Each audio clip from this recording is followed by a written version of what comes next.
The most successful sword in history was barely 2 feet long, and it was not Roman. For 400 years it hung on the right hip of every legionary who marched out of Italy. It crossed the Alps, it crossed the sea, it cut its way from the mud of the Po Valley to the deserts of Syria, from the forests of Gaul to the walls of Jerusalem. By the time Rome was finished, one sea was ringed entirely by Roman ground, and Romans had a name for it. They called the Mediterranean Mare Nostrum, our sea, and the blade that closed that sea was short, plain, and stolen. Every warrior culture of the ancient world believed the same thing. Longer was deadlier. A longer sword had reach. A longer spear kept the enemy away. The Celts swung long, slashing blades. The Greeks and the Macedonians fought behind a wall of pikes, some of them 18 feet long, a bristling hedge of iron points no man could walk into and live. Reach was survival. Reach was the whole logic of the battlefield. Rome looked at that logic and threw it away. The Roman answer was a stabbing sword you could hide behind a shield, a blade shorter than a man's arm, and with it, Rome buried every rival who trusted in reach. This is the story of how that happened. And it is not really the story of a sword. It is the story of a machine, built out of iron and men and repetition, with an edge on the very end. Because the Gladius did not win because it was a better weapon. The Gladius won because everything around it was better, and that is the most uncomfortable lesson in the history of war. Start with where it came from. Because the first surprise is that Rome did not invent its most famous weapon. Rome took it. In the 3rd century before Christ, Rome and Carthage tore into each other for control of the western Mediterranean. The wars ran for decades. They were fought in Sicily, on the sea, and finally across Spain, where Carthage held rich silver mines and hard warlike tribes. It was in Spain that the Roman soldier met a new kind of sword. The peoples of the Iberian Peninsula, the Celtiberians, forged short, brutal blades, double-edged, sharply pointed, good steel, folded and worked, hard enough to hold an edge and flexible enough not to shatter. It was made to be drawn fast and driven forward in close, ugly fighting. The Romans fought against these swords. They felt what they could do, and with the cold practicality that would define the empire, they did not admire the weapon from a distance. They copied it. They called it the Gladius Hispaniensis, the Spanish sword. The name stuck for centuries. Long after Spain was just one more province. Rome never bothered to hide where the blade had come from. The most Roman object in the ancient world carried the name of a people Rome had conquered. That is the first crack in the myth. The sword of the legions was a foreign design, adopted from an enemy, because it worked better than anything Rome had. It is worth stopping on why it worked. The Celtiberian smiths made a blade with real steel in it, not soft iron that bent on the first hard blow. They worked the metal, folded it, controlled the carbon in the edges, and gave the sword a temper that could take an impact and spring back straight. The point was long and rigid, made to punch through a shield or a rib cage. The edges were double and sharp. It was, for its time, an excellent piece of metallurgy, and Rome recognized quality when it felt it on the receiving end. But notice, even here, what Rome took was not just a shape. It was a manufacturing standard, a way of making a reliable blade the same way every time.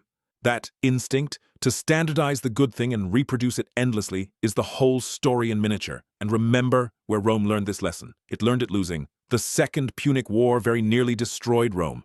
Hannibal crossed the Alps with an army and elephants and spent years loose in Italy, tearing Roman legions apart.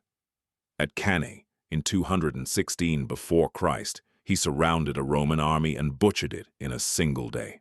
The dead are counted by the ancient sources in the tens of thousands. It was one of the worst defeats any state has ever suffered and survived.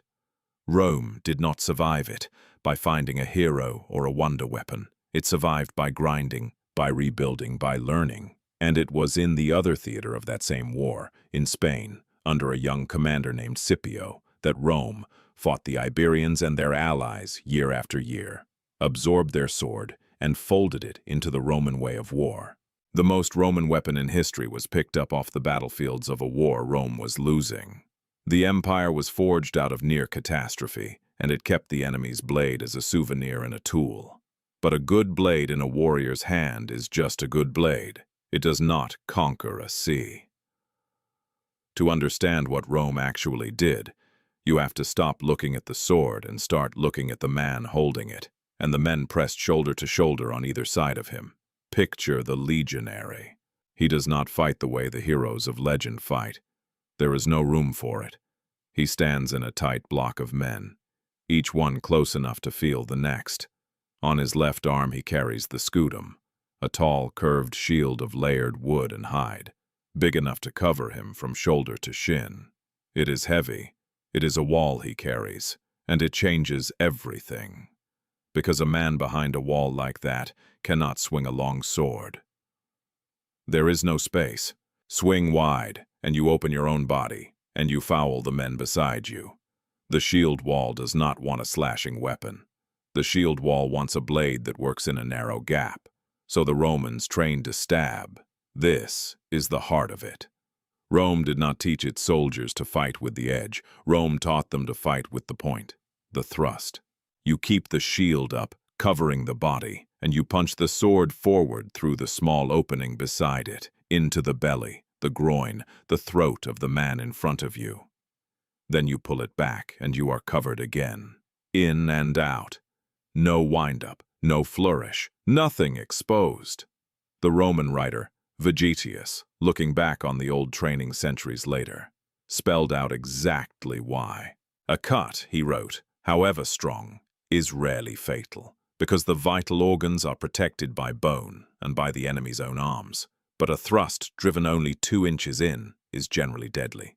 2 inches, roughly the width of 2 fingers. That is all it takes when the point goes into the right place. And a man who thrusts keeps his shield between himself and death, while a man who slashes throws his whole side open with every swing. Read that again, because it is the whole doctrine in one sentence. The short sword was not a compromise. It was a decision. Rome chose the weapon that let a man kill while staying covered. Reach was survival for everyone else. For Rome, cover was survival, and cover is what a short stabbing sword behind a big shield gives you. Now put the sword and the shield inside the formation, and add the third piece, and the machine comes together. Before the swords ever crossed, the Roman line did something else. Each legionary carried the pilum, a heavy javelin with a long thin iron shank and a small hard point. At a distance of a few dozen paces, on command, the whole front rank through. A storm of iron came down on the enemy line. Some of it killed, but the pilum was built to do something cleverer than kill. Its long, soft shank was designed to bend on impact. A pilum that punched into an enemy's shield did not just stick there. It bent, and now the man had a heavy, ruined javelin hanging from his shield. Impossible to pull free in the press of battle. He had 2 choices: drop the shield and stand there exposed, or keep it and fight with a wrecked, dragging weight on his arm. Either way, in the seconds before the lines met, Rome had already stripped away the enemy's shield wall. And then the legionaries closed. Shields up, short swords out. Into the gaps the pila had opened, driving the point again and again, a butcher's rhythm along the whole line. That is the system. Javelin, then shield, then the short thrusting blade. 3 weapons that only make sense together. The pilum breaks the enemy's cover. The scutum protects your own. The gladius does the killing. In the narrow space the shield allows. Take any one piece away and the whole thing weakens. The gladius was never a sword on its own. It was one moving part in a weapon made of many parts, and the other parts were just as important as the steel. But there was a 4th part, and it was the one no enemy could copy quickly. Drill. A Roman soldier was made, not born. He trained with a wooden sword and a wicker shield, both made deliberately heavier than the real thing. so that the real weapons would feel light in his hand. He struck at a wooden post, planted in the ground, over and over, aiming for the same points, the throat, the groin, the face, until the thrust was not a thought, but a reflex. He learned to move in formation, to keep his place in the line, to advance and halt and wheel on command with hundreds of other men, so that the block moved like one animal. He did this for weeks, then months, then years. The result was a soldier who did not need to be brave in the way a hero is brave. He needed to hold his place and repeat the motion he had drilled 10,000 times. The Gladius was deadly in his hand, not because he was a natural killer, but because the killing had been trained into him until it was automatic. Courage wins duels, drill wins battles. Rome understood the difference and built its army on the second one. There was one more piece, and it was the most machine-like of all. Fighting at arm's length with a short sword is exhausting. A man can only stab and cover and hold the line for so long before his arm turns to lead, and his guard drops and he dies. Most armies had no answer to this. The front rank fought until it broke, and when it broke, the whole line broke. Rome solved it like an engineer. The Roman battle line was not one solid mass. It was built of separate blocks arranged with gaps in depth so that a fresh block always stood behind a tired one. When the men in front were spent, on command, they fell back through the gaps and a fresh line stepped forward to take their place. Rested, shields up, swords ready, against an enemy who had no relief at all. Think about what that does. The enemy front rank had to fight, and keep fighting, against a Roman line that kept renewing itself. Fresh men, then fresh men, then fresh men, feeding into the killing while the enemy grew more tired with every minute. It was a conveyor belt of violence. The Gladius was the tool at the end of it. But the genius was the machine that kept feeding, rested arms and sharp points, into the same stretch of dying men until they had nothing left. Over the centuries, Rome refined the blocks, from the smaller maniples of the early Republic to the larger, tougher cohorts of the later legions. But the principle never changed. The line that can rotate fresh killers to the front will grind down the line that cannot every single time.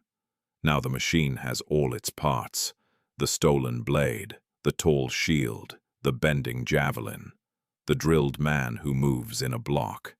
Turn it loose on the ancient world, and watch what it does. In the early 2nd century before Christ, Rome went east and collided with the great military system of the age, the Macedonian phalanx, the heirs of Alexander the Great. Their weapon was the sarissa, a pike so long, up to 18 feet, that the first 5 ranks could all level their points at the enemy at once. From the front, the phalanx was a wall of iron spears, a machine of pure reach, and for over a century, it had been the most feared formation on earth. Nothing could charge into it and survive. The Romans did not charge into it. They flowed around it. The phalanx was terrifying from the front and helpless from the side, and it could only hold together on flat, open ground. Break the line, get around a flank, force it onto broken terrain, and the long pikes became useless timber. It happened twice, decisively, a generation apart, and both times the ground did the work. At Cynoscephali, in 197 before Christ, the two armies collided on a range of low, rough hills in the fog, before either side was fully ready. The phalanx needed flat, unbroken ground to keep its hedge of pikes solid. It did not get it. Part of the Macedonian line surged forward and part was still climbing in disorder, and a Roman officer swung a body of legionaries around and into the exposed flank and rear of the pikemen. A soldier facing the wrong way, packed shoulder to shoulder, holding an 18-foot pike in a crowd, cannot turn to defend himself. The gladi went to work on men who could not fight back. Then, at Pydna, in 168 before Christ, it happened again, and worse. The phalanx advanced so hard and so fast that its own line broke apart on the uneven ground into gaps and ragged edges.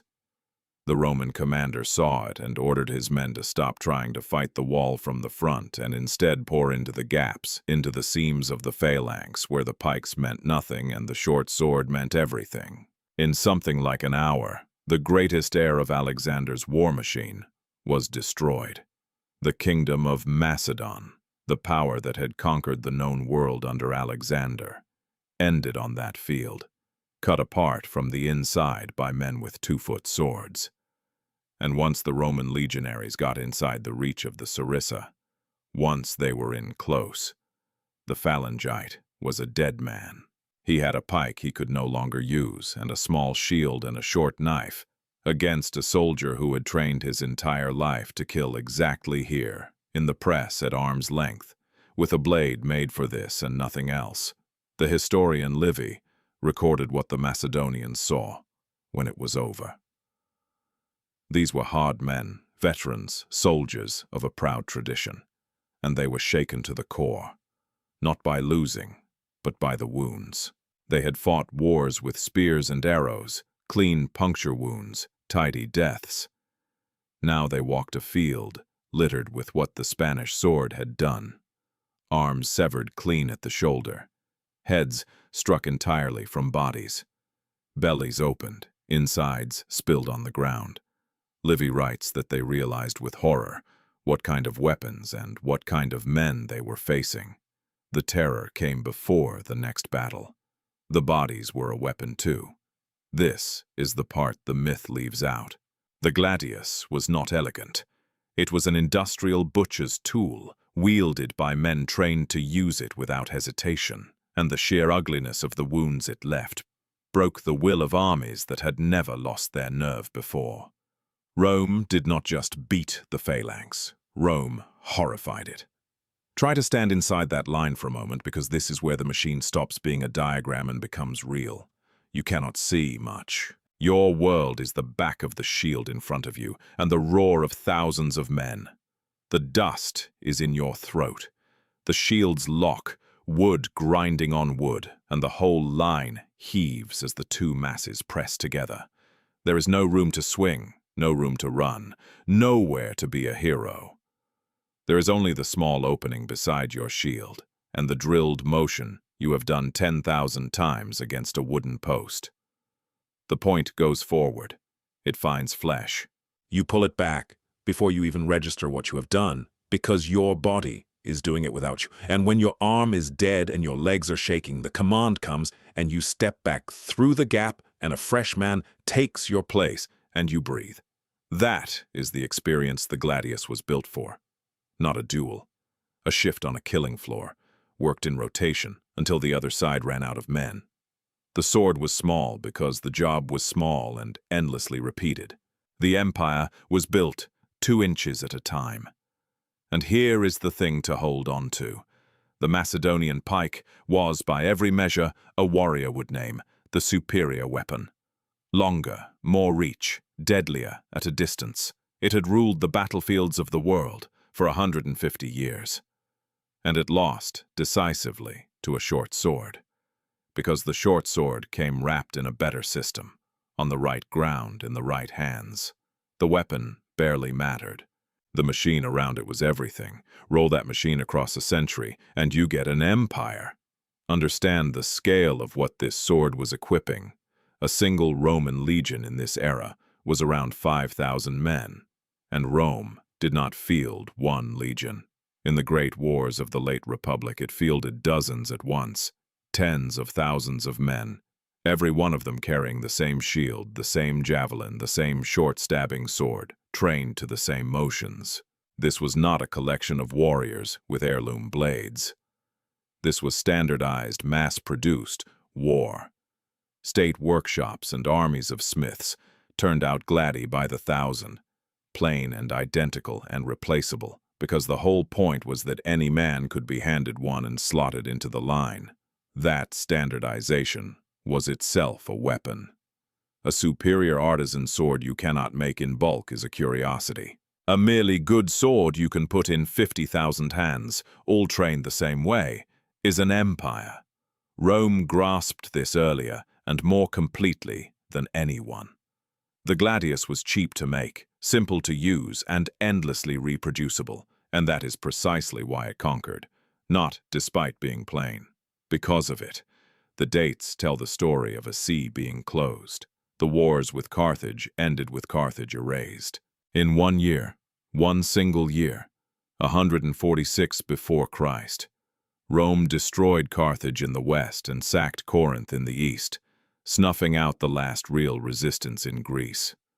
Two of the ancient world's great cities, gone in the same summer. The armies that did it carried the Spanish sword. Within another century, from Spain to Syria, from North Africa to the Black Sea, the coastline of the Mediterranean was Roman. The sea had a Roman name, and a short borrowed blade had been there for all of it, on every hip, in every line, doing the plain, grim, repetitive work of empire. The sword itself kept changing, quietly, the way a well-run factory keeps refining its product. The earliest Gladius Hispaniensis was longer, with a gentle waist to the blade, maybe 2 feet or more of steel. Over the generations it grew shorter, straighter, simpler.